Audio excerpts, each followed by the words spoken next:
অনিছে আসসালামু আলাইকুম। আপনার পুরো নাম কি?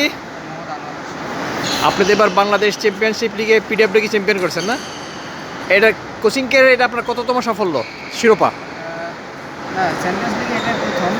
এর আগে জুনিয়র লেভেলে বিকেএসপি থাকতে সুব্রত কাপের রানার্স আপ এবং সিনিয়র লেভেলে আমরা 19 সৌরভ কাপ চ্যাম্পিয়ন। এটা কত সাল এগুলা? 17 সালে সুব্রত কাপ এবং 17-18 সালে আন্ডার 19। আচ্ছা, আপনি কোচিং কেরে কবে আসলেন? কোচিং থেকে আসছে 2016 ষোলোশো। বিকেএসপির মাধ্যমে। আচ্ছা বিকেএসপিতে 6 বছর ছিলাম। আচ্ছা, এখন বুয়েটে ফিজিক্যাল ডেভেলপমেন্টে ভর্তি হওয়ার পরে চ্যাম্পিয়ন্স লিগে আসছে। আর আপনার লাইসেন্স কি আছে? লাইসেন্স ফিনিশ হয়ে গেছে, এখন রেজাল্ট। তো আপনি এই যে সাফল্যটা পেলেন, বিসিএল এ কদিন ধরে কোচিং করাচ্ছেন? 2 বছর গতবার কোন ক্লাবে ছিলেন? পিডব্লিউডিতে ছিলাম। রেজাল্ট কি ছিল? আমরা 3 নম্বর ছিলাম, 1 পয়েন্টের জন্য। গতবার 3 নম্বর, এবার চ্যাম্পিয়ন। পার্থক্যটা কি? কী কারণে চ্যাম্পিয়ন হতে পারলেন এবার? প্লেয়াররা আসলে গতবার যে মিস্টেকগুলো করেছে, আমার প্লেয়ার কিন্তু ম্যাক্সিমাম কাছাকাছি অনেকগুলো ছিল যারা গতবার অলমোস্ট অনেকগুলোই ছিল। তো গতবারের ভুলগুলোর থেকে আমরা এবার একটু সুযোগ নিয়েছি এবং সেই সাথে এবার মাঠের পরিবেশ, বিশেষ করে টার্ফে কিছু করা যায় না। প্লেয়ার অনেক বেশি ইনজুরি হয়, আমার এবার কোনো প্লেয়ার ইনজুরি হয়নি এবং তারা অনেক ভালো এবার ঘাসের মাঠে খেলা হবে। কারণে অনেক বেশি ভালো হয়েছে। আচ্ছা, তো আপনার এই সাফল্য মূল কারণ আর কি আছে? খেলোয়াড়দের মধ্যে খেলোয়াড়দের কমিটমেন্ট ওটা কি আছে এরকম? ডেফিনেটলি খেলাতে 100 ওভার কমপ্লিমেন্ট ছিল। কারণও আছে কিছু, ক্লাব থেকে তাদের পেমেন্টটা অনেক ভালো ছিল। যে যে টাইমে তাদের টাকা দেওয়ার কথা ক্লাব, সেই টাইমটা তাদেরকে ফুলফিল করেছে এবং প্র্যাকটিস গ্রাউন্ডটা অনেক ভালো ছিল। সেই যেমন মাঠে আমরা প্র্যাকটিস করেছি এবং আনুষঙ্গিক অনেক বিষয়ে যা প্লেয়ারদেরকে ইনফ্লুয়েন্স করছে ভালো কিছু করা, টিমটাকে নেওয়ার একটা জায়গা। এবং অফিসিয়ালরা চেয়েছে যে টিমটা চ্যাম্পিয়ন হোক। সব মিলাই আমাদের এটা হয়েছে। তো মজার বিষয় হলো আপনার দুই বন্ধু, দুজন একসাথে খেলছেন, ন্যাশনালিমে খেলছেন, একসাথে ক্লাবে খেলছেন। এবার একই সাথে প্রতিযোগিতায় দুইজনেই কিন্তু এবার টিমটাকে তুলছেন।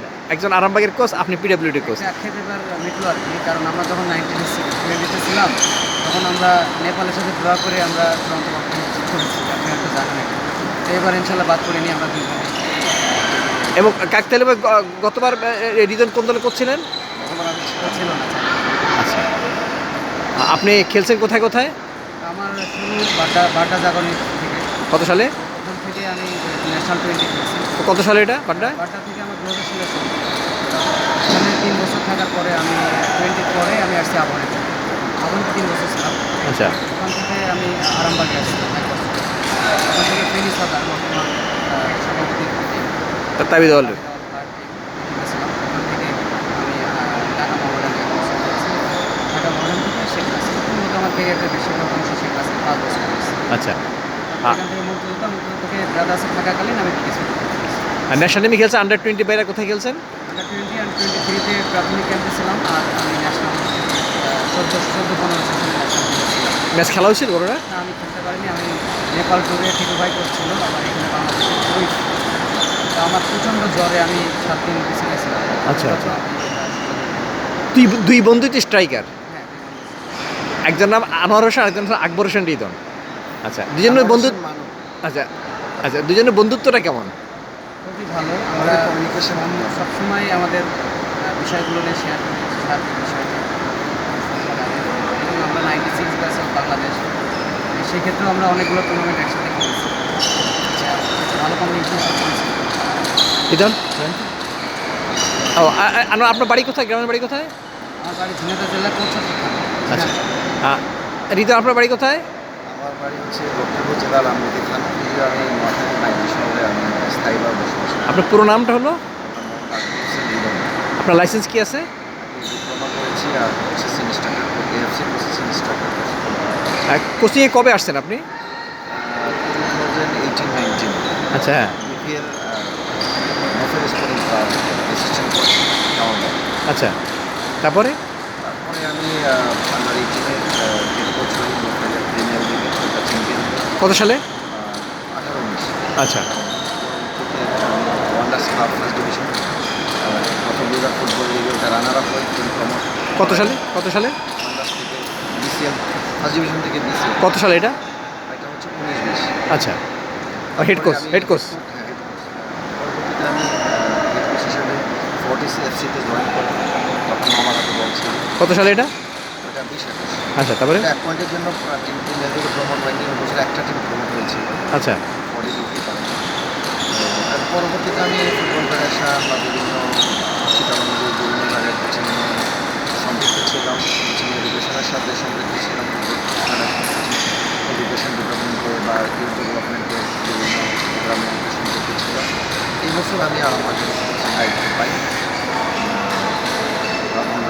টিম যদিও চ্যাম্পিয়ন হওয়ার মতো দল ছিল,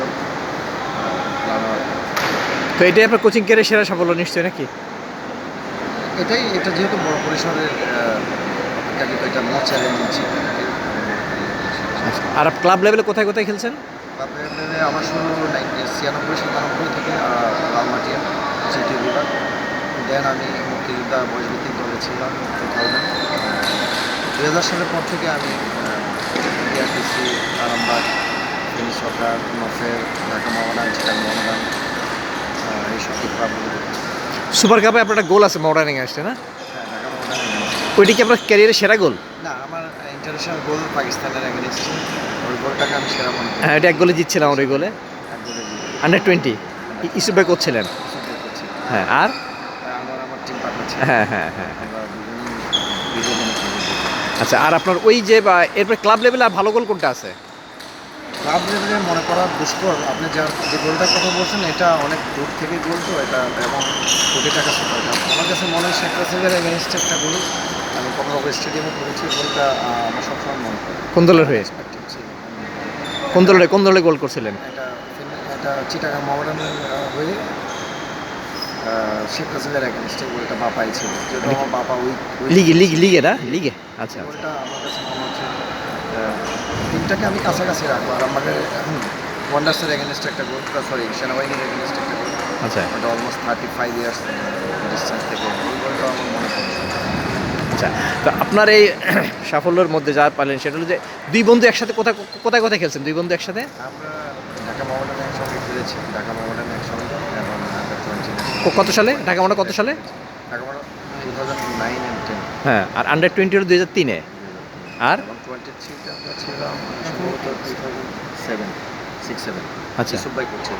আচ্ছা, তারপরে আর ক্লাব ফুটবল আরেকসাথে ক্লাব ফুটবল ঢাকা মোহামেডান। একসাথে খেলা হয়েছে, আর দেখা শেখার হয় না। তো আপনার এই যে সাফল্য, এখন তো টিমটা উঠলো, এখন কি আশা করেন প্রিমিয়ারে থাকতে পারবেন? না, আমি স্ট্রং ইন্টারেস্ট ছিল কোচিংয়ে। আমি যখন আমরা বিভিন্ন সিজন, আমি সিজন যখন শুরু করি আমার ভিতরে স্ট্রং ইন্টারেস্ট ছিল, যদিও আমি 2-3 বছর ক্লাব লেভেলে কাজ করিনি, ওইভাবে ওই রকম অপরচুনিটিও আমার আসেনি। আমি সবসময় চেয়েছি যে আমাদের দেশীয় স্বনামধন্য বা প্রতিষ্ঠিত কোচদের আন্ডারে স্টেমে কাজ করার জন্য এবং জানাশোনার জন্য, সেই সুযোগ হয়নি। তো এই বছর আমার অনেক স্ট্রং ইন্টারেস্ট ছিল, আমি ইন্টারেস্টটা আমার কমে গিয়েছে অপেক্ষাকৃত কাজ করার পরে। যদিও আমি সাকসেসে বলবো চ্যাম্পিয়ন হওয়ার মতো দল ছিল, হতে পারিনি। তো আমার এই স্ট্রং ইন্টারেস্টটা কমে গেছে বিকজ অফ ফেসিলিটিস। আমার কাছে মনে হচ্ছে যে আমার জন্য আমি এখনও পরিপক্ক না এই জগতের জন্য, আমি মনে করি আমার আর সেটা প্রয়োজন। আচ্ছা, দুই বন্ধুজন এবার মাঠে প্রতিদ্বন্দ্বিতায় ছিলেন, দুজনেরই শিরোপার রেসে ছিলেন, উঠবেন কি উঠবেন না একসময় এরকম ছিল, ওইটা কীভাবে এনজয় করছেন বিষয়টা? আমি পিডব্লিউডিকে আমি সবসময় আমি ভেবে নিয়েছি পিডব্লিউডি প্রমোটার, আমি নিশ্চিত ছিলাম আমরা প্রমোটার, কারণ তাদের টিম ওয়ার্ক চমৎকার ছিল, ওয়ান ফ্রেম অফ মাইন্ড ছিল তাদের। আমার কাছে দূর থেকে মনে হয়েছে, অনেক সময় আমি খোঁজখবর ওর কাছ থেকে পেতাম, ইনফরমেশান কালেক্ট করতাম। ওখানে যেহেতু ও আমার স্ট্রং অপোনেন্ট, আমি এবং সিটি ক্লাবকেও আমি প্রতিদ্বন্দ্বী রাখতাম, এবং বাড়িদারাকেও আমি দেখতাম যে তারা হয়তো বা প্রিমিয়ার লিগে প্রমোট হওয়ার মতো তাদের ফ্যাসিলিটিস আছে বা ওইরকম কোয়ালিটি প্লেয়ার তাদের আছে। পিডব্লিউডিকে আমি এগিয়ে রাখতাম, আমার টিমের কোয়ালিটি প্লেয়ার ছিল, তো সিনিয়র জুনিয়র কম্বিনেশন ভালো ছিল। আমি যেটা সবসময় আমার জন্য চ্যালেঞ্জিং ছিল যে তাদের টিম ওয়ার্কের চিন্তা চেতনা বা খেলোয়াড়দেরকে উদ্বুদ্ধ করা, মোটিভেশন করা, তাদের লক্ষ্য বা সাকসেস বা একটা নেটওয়ার্ক সৃষ্টি করা, টিম বন্ডিং বা ওয়ান ফ্রেম অফ মাইন্ড, এই বিষয়গুলো নিয়ে আমি সবসময় কাজ করেছি। সো এই কাজগুলি করতে গিয়ে আমার কাছে প্রচণ্ড চ্যালেঞ্জিং মনে হয়েছে, অনেক সময় আমি বিরক্তি প্রকাশ করতাম বিভিন্ন কারণে। ওভারঅল আমি বলবো যে চ্যাম্পিয়ন না হওয়ার জন্য মূল কারণ হচ্ছে ফিনিশিং ব্যর্থতা ছিল। ফিনিশিংয়ের কারণে আমরা চ্যাম্পিয়ন হতে পারি। কখনো কি মনে হয়েছে যে আপনার বন্ধু আপনার আপনার টিমের উঠার জন্য হুমকি? আমি ফার্স্ট রাউন্ডে আমরা দুজন সমানভাবে ছিলাম। শুরুতে আমি 5 পয়েন্টে গিয়েছিলাম, 6 ম্যাচ আমি আনজিতে ছিলাম। আমার পরবর্তীতে আমি তার দলের খেলা আমি সবসময় ভিডিও দেখতাম, অ্যানালাইসিস করতাম, সব দলের ভিডিও দেখতাম যখন যার সাথে খেলা করতো। তো সে আবার ব্যাক টু ব্যাক 6-7টা ম্যাচ আবার উইন করছে। আমি একটানা 6টা ম্যাচ, আবারও ফার্স্ট ম্যাচ ওর লুজিং, আমার সব আমার মনে আছে। First match lose against DFF elite academy 1-0, হ্যাঁ, এবং সেকেন্ড ম্যাচ সম্ভবত ড্র সিটি ক্লাবের সাথে, তার মানে 2 ম্যাচে 1 পয়েন্ট। তো আমি এই জায়গায় 2 ম্যাচে 6 পয়েন্ট। তো আমি 5 পয়েন্টের একটা ডিস্টেন্স করে ফেলছিলাম। তো আমি কখনো রিল্যাক্স হইনি। আমি শিওর যে আমার জন্য চ্যালেঞ্জ অপেক্ষা করছে, কারণ এখানে শুধু not only coaching and teaching, এখানে চ্যালেঞ্জ, এখানে ক্লাবের ফ্যাসিলিটিস, অন্যান্য আদার্স অনেকগুলো বিষয় জড়িত ছিল। তো এই জায়গাগুলিতে আমি জানতাম যে আমার ছেলেরা এক সময় মনসম্মান খারাপ ফেলবে, এবং সেটাই হয়েছে। মনসম্মান খারাপ ফেলছে, কমিটমেন্ট তাদের খারাপ ফেলছে। এটা শুধু তাদের এককভাবে দায়ী করবো না, এটা সামগ্রিক। তো আমি বলবো যে ওভারঅল সফল চ্যাম্পিয়ন হওয়াটা উচিত ছিল। আচ্ছা, এবং ও তাই বলবে যে আরামবাগ চ্যাম্পিয়ন হওয়ার মতো ছিল। আমি শিওর ও তাই বলবে। ওর সাকসেসের পিছনে ওর অক্লান্ত পরিশ্রম, এবং ওর সাথে ওর স্ট্রেন্থ কোচ এবং অনেক ভালো কাজ করেছে। আমার সাথে রমজান আমার বন্ধু। So আমরা চেষ্টা করেছি অলমোস্ট, এবং তার চেষ্টাটা আমি বলবো যে একাংশে সফল। তার ফ্যাসিলিটিস বেটার ছিল, সে যেটা বললো। So আমার ম্যানেজমেন্টও আমার পাশে ছিল, কিন্তু আমি মনে করি আরও তাদের বেটার হওয়া উচিত ছিল। আরও বেটার হওয়া উচিত ছিল। আচ্ছা, এই বিসিএলের খেলা যেটা মানে একটা লিগই খেলে, যেখানে বিপিএল এর ক্লাবগুলো ফেডারেশন কাপ, স্বাধীনতা কাপ, সুপার কাপ, কত কিছু খেলে, এখানে খেলা কি বাড়ানো উচিত না? অফকোর্স একটা ছেলে যদি 1 বছরে 18টা ম্যাচ খেলে, আমার টিমে 36 জনের স্কোয়াড, 15 থেকে 16 জন প্লেয়ার রেগুলার ম্যাচ খেলছে, বাকি প্লেয়ারগুলি কোথায় খেলছে? তাদেরকে আমি প্লেইং টাইম দিতে পারি, তাদের সাথে আমার একটা মনস্তাত্ত্বিক দূরত্ব তৈরি হয়েছে। সো এইটা তো একক দায়ভার আমার না, এই রেসপন্সিবিলিটিটা আমাদের সকলে মানে ম্যানেজমেন্টের নেওয়া উচিত। আমাদের বিশেষ করে টুর্নামেন্ট করা উচিত, ফেডারেশন কাপ। আমি জানি না ক্লাবগুলি কেন খেলতে চায় না। ফেডারেশন কাপ করা উচিত, যেমন প্রিমিয়ার লিগে ফেডারেশন কাপ আছে, ইন্ডিপেন্ডেন্ট কাপ আছে, আদার্স টুর্নামেন্ট আছে। বিসিএল ক্লাবগুলো আরও বেশি ম্যাচ খেলা উচিত, তাহলে প্লেইং টাইম পাবে। আপনি যেহেতু এটা বিসিএল, এটা প্রিমিয়ার লিগের পাইপলাইন, হ্যাঁ, আপনাকে এটাকে আপনি অবহেলা করতে পারেন না। ক্লাব এবং ম্যানেজমেন্ট এইখানে 100% আপনাকে ইনভেস্ট করতে হবে, এখানে প্ল্যান করতে হবে ভালো, এবং মানি আরও ইনভেস্ট করতে হবে। ক্লাবগুলি ফেসিলিটি বাড়াইতে হবে। ম্যাচ হওয়া উচিত একটা প্লেয়ার কমপক্ষে 40টা, এবং এটা রং হওয়া উচিত 5 মান্থ, অলমোস্ট 5 মান্থ।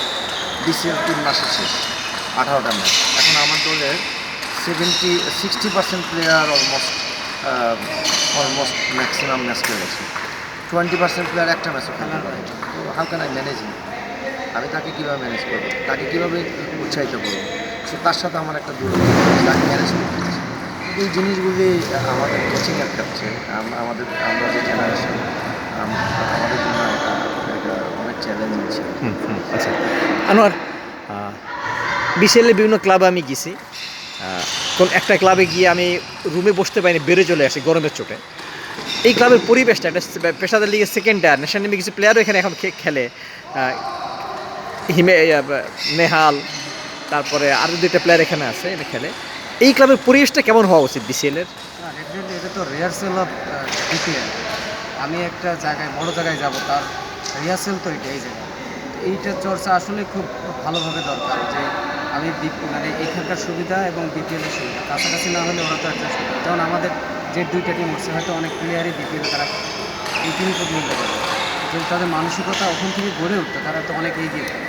এখন তারা কিন্তু অনেক জিনিসও মনের থেকে আসে, হঠাৎ করে যখন এই লেভেলে আসবে তখন কিন্তু অনেক কিছু বড় পরিসরে মিলাইতে পারবে না। তাদের সুযোগ এবং অন্যান্য এনভায়রনমেন্ট অবশ্য কাছাকাছি হওয়া উচিত, কারণ এই ক্লাবগুলাই তো বিপিএল প্রতিনিধিত্ব করে, কারণ তারা ফেসিলিটি ভালো। মানে এই পরিবেশ মোটেই এরকম হওয়া উচিত না। ডেফিনেটলি সম্ভব না। ওই যে মনোযোগ নষ্ট হওয়ার আরও তো একটা কারণ, এটা হচ্ছে কারণ ঘুমাইতে পারে না, 2012 একটা পর্যন্ত। এটা আসলে অনেক ক্লাবের মতো আমাদেরও এটা একটা সমস্যা, কারণ আমাদের টিম চেষ্টা করছে ফ্যান দিয়ে, কিন্তু আসলে পরিবেশটাকে ওকে, থ্যাংক ইউ।